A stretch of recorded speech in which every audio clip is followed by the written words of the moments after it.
अस्सलाम वालेकुम व्यूअर्स, मैं हूं जाहिद तनोड़ी एडवोकेट। आप देख रहे हैं लॉ एंड द लॉयर।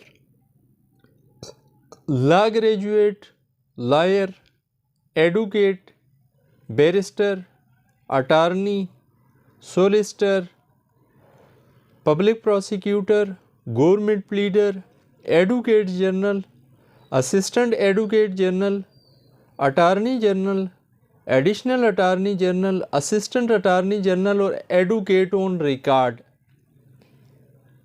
ये सारे नाम इस्तेमाल होते हैं वकील के लिए। लेकिन इन नामों का किस मौके पे क्या मतलब बनता है और इन नामों से किस वक्त में एक वकील क्या फ़राइज़ सरअंजाम दे रहा होता है, ये है आज की वीडियो का मौजू। यानी इन टर्म्स को जानेंगे आज की इस वीडियो में हम।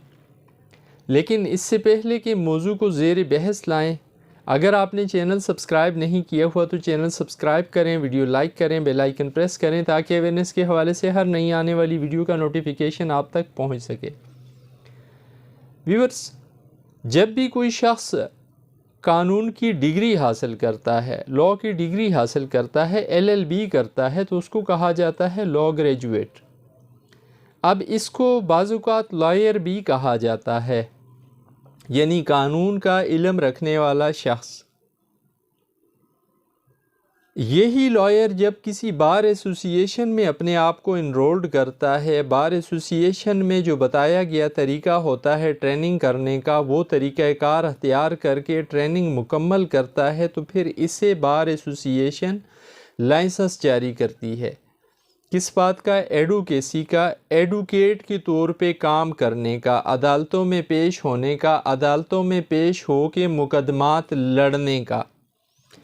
पाकिस्तान में जो राइज कानून है उसके मुताबिक इस एडवोकेट को 3 किस्म के लाइसेंसेस टाइम टू टाइम जारी होते हैं। पहला, इनिशियल जो लाइसेंस होता है उसको डिस्ट्रिक्ट कोर्ट्स का लाइसेंस कहा जाता है। 2 साल के टाइम पीरियड के लिए जब फ्रेश लॉ ग्रेजुएट आता है, अप्रेंटिसशिप अपनी मुकम्मल करता है और बार का जो टेस्ट होता है वो टेस्ट क्लियर करता है। वो टेस्ट क्लियर करने के बाद, इंटरव्यू क्लियर करने के बाद जो बार एसोसिएशन उसे लाइसेंस जारी करती है, 2 साल के टाइम पीरियड के लिए वो लाइसेंस होता है और उसको डिस्ट्रिक्ट कोर्ट्स में केसेस लड़ने की इजाज़त होती है वकील के तौर पर, एडवोकेट के तौर पर, एडवोकेट बन के।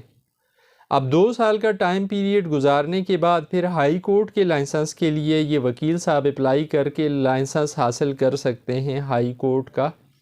फिर इसी तरह हाई कोर्ट के लाइसेंस के बाद क्राइटेरिया है 7 साल तक प्रैक्टिस हाई कोर्ट में की हो और कुछ केसेस कंडक्ट किए हों डिसाइडेड, तो उसके बाद वो वकील साहब सुप्रीम कोर्ट ऑफ पाकिस्तान के लिए लाइसेंस अप्लाई करके सुप्रीम कोर्ट का लाइसेंस हासिल कर सकते हैं। अब बैरिस्टर क्या होता है? बैरिस्टर भी कहते हैं लॉ ग्रेजुएट को, कानून की तालीम हासिल किए हुए शख्स को। लेकिन वो इंग्लैंड से जो तालीम हासिल करते हैं, स्कॉटलैंड से जो लोग तालीम हासिल करते हैं, उनके लिए ये टर्म यूज़ होती है वहाँ के लॉ ग्रेजुएट्स के लिए कि ये बैरिस्टर हैं। बैरिस्टर और एडवोकेट का काम एक ही होता है, एक ही तरह का काम करता है। पब्लिक प्रोसिक्यूटर, गवर्नमेंट की तरफ से अक्सर जो केसेस होते हैं, कुछ जराइम ऐसे हैं जो रियासत के ख़िलाफ़ समझे जाते हैं, यानी जिन जराइम की सज़ा है, जिस तरह पाकिस्तान पीनल कोड में दिए गए ऑफेंसेस वो रियासत के ख़िलाफ़ जुर्म तस्वर होते हैं। इसी तरह स्पेशल लॉ हो गया, FIA के केसेस हो गए, NAP के हो गए, एंटी करप्शन के हो गए, इन सारे केसेस को जो प्लीड करने वाली पार्टी होती है वो ज़्यादातर सरकार होती है, यानी रियासत की मदईयत में ये केसेस किए जाते हैं अदालतों में ट्रायल। अब रियासत की तरफ से इन कोर्ट्स में ट्रायल में जो वकील पेश होता है उसको कहा जाता है पब्लिक प्रोसिक्यूटर, प्रोसिक्यूट करने वाला, यानी रियासत प्रोसिक्यूशन होती है, प्रोसिक्यूट कर रही होती है और इसकी तरफ से जो वकील पेश हो रहा होता है, जिसको सरकारी वकील भी कहा जाता है, उसको पब्लिक प्रोसिक्यूटर कहते हैं। क्रिमिनल केसेस में जो वकील रियासत की तरफ से पेश होता है, प्रोसिक्यूशन की तरफ से पेश होता है, उसको कहा जाता है पब्लिक प्रोसिक्यूटर। इसी तरह अगर रियासत के ख़िलाफ़ कोई केस दायर किया गया है लेकिन केस की नौइयत सिविल नेचर की है, सिविल मुकदमा है, दीवानी मुकदमा है, तो ऐसे मुकदमे को लड़ने के लिए भी सरकार के पास, रियासत के पास वकील होते हैं, हुकूमत के पास वकील होते हैं। उन वकीलों को कहा जाता है government pleader. Government pleader civil cases conduct करता है गवर्नमेंट के बिहाफ पे, जबकि public prosecutor criminal cases conduct करता है अदालतों में गवर्नमेंट के बिहाफ पे।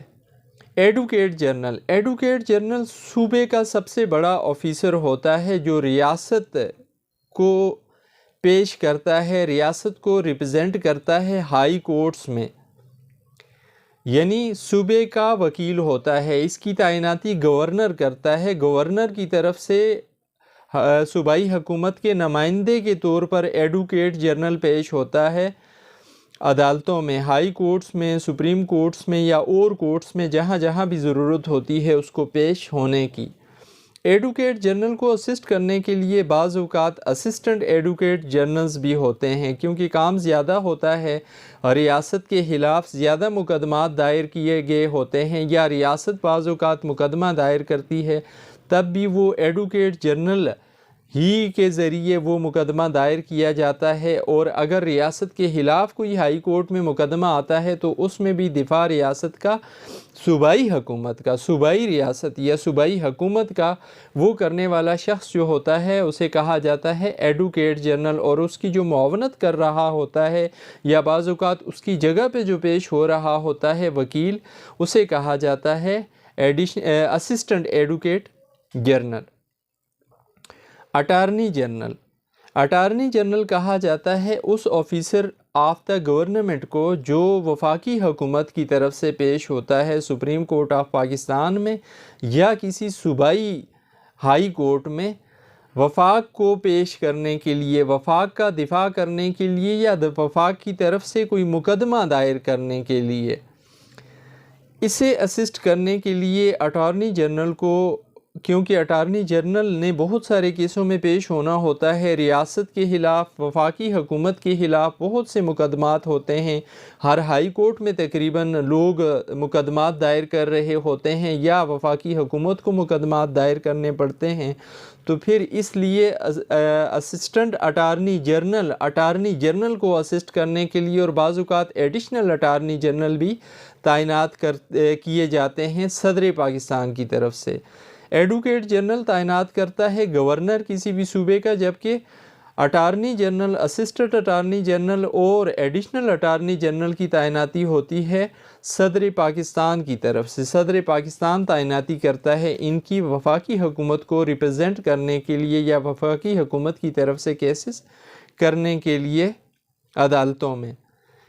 Advocate on record, supreme court of Pakistan में केस दायर करने का एक ख़ास तरीक़ाकार है। सुप्रीम कोर्ट के रूल्स के मुताबिक, सुप्रीम कोर्ट ऑफ पाकिस्तान में अगर कोई भी केस दायर होगा तो वो एडवोकेट ऑन रिकॉर्ड के थ्रू दायर होगा। यानी एडवोकेट ऑन रिकॉर्ड वो मुख्तस ऑफिसर है जिसने कोर्ट में केस दायर करना है। ये वकला में से सीनियर वकला जो सुप्रीम कोर्ट के होते हैं या जिन वकला को शौक़ होता है एडवोकेट ऑन रिकॉर्ड बनने का, जिनकी सुप्रीम कोर्ट में वकालत हो चुकी होती है, वो एडवोकेट ऑन रिकॉर्ड की ट्रेनिंग लेकर, अप्रेंटिस करके फिर उसके बाद एडवोकेट ऑन रिकॉर्ड बनते हैं और फिर इनके नाम से केसेस दायर होते हैं सुप्रीम कोर्ट ऑफ पाकिस्तान में।